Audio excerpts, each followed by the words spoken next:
ఎప్పుడైతే ఓవ్యులేషన్‌కి సంబంధించిన మెడిసిన్ అనేది స్టార్ట్ చేస్తున్నారో, అప్పుడు అన్‌లెస్ అండ్ అంటిల్ మీకు డాక్టర్ గైడెన్స్ ఉంది అంటేనే ఆ టాబ్లెట్స్ అనేది స్టార్ట్ చేయాలి.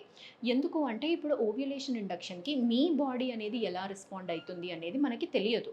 మానిటర్ అనేది చేయాల్సొస్తుంది. ఎందుకు అంటే మనం మానిటరింగ్ లేకుండా ఎక్కువ టాబ్లెట్స్ అనేది తీసేసుకున్నామంటే ఎక్కువ ఎగ్స్ రిక్రూట్ అయిపోయి, ఎక్కువ రిలీజ్ అయ్యి, దాని తర్వాత మీకు మల్టిపుల్ ప్రెగ్నెన్సీస్ వచ్చే ఛాన్సెస్ అనేవి చాలా హయ్యర్ సైడ్ ఉంటాయి. మల్టిపుల్ ప్రెగ్నెన్సీస్ అనేది కేవలం ఒక ఫ్యాక్టర్ మాత్రమే. ఇది కాకుండా ఇంకా ఎటువంటి ఇబ్బందులనేది మీకు అవ్వచ్చు.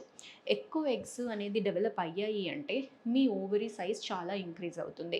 ఇంక్రీజ్ అయినప్పుడు అది మెల్లి తిరిగి టార్షన్ అనేది అయ్యే ఛాన్సెస్ ఉంటాయి. ఒకవేళ అలాంటి టార్షన్ ఏమైనా అయ్యింది అంటే మీరు ఎమర్జెన్సీ కండిషన్‌లో కూడా ల్యాండ్ అవ్వచ్చు. అండ్ కొందరికి ఎప్పుడైతే సైకిల్స్ అనేవి ఇర్రెగ్యులర్ ఉంటాయో, సిస్ట్ ఫార్మేషన్ అనేది చాలా ఎక్కువగా ఉంటుందో, అలాంటి వాళ్ళు బేసికల్లీ ఇటువంటివి అస్సలు తీసుకోకూడదు. మీరు ప్రాపర్ మానిటరింగ్ అండ్ ప్రాపర్ గైడెన్స్‌తోని ఉన్నప్పుడే ఆ నెలలోనే ట్రీట్మెంట్స్ అనేది తీసుకోవాలండి. Thank you.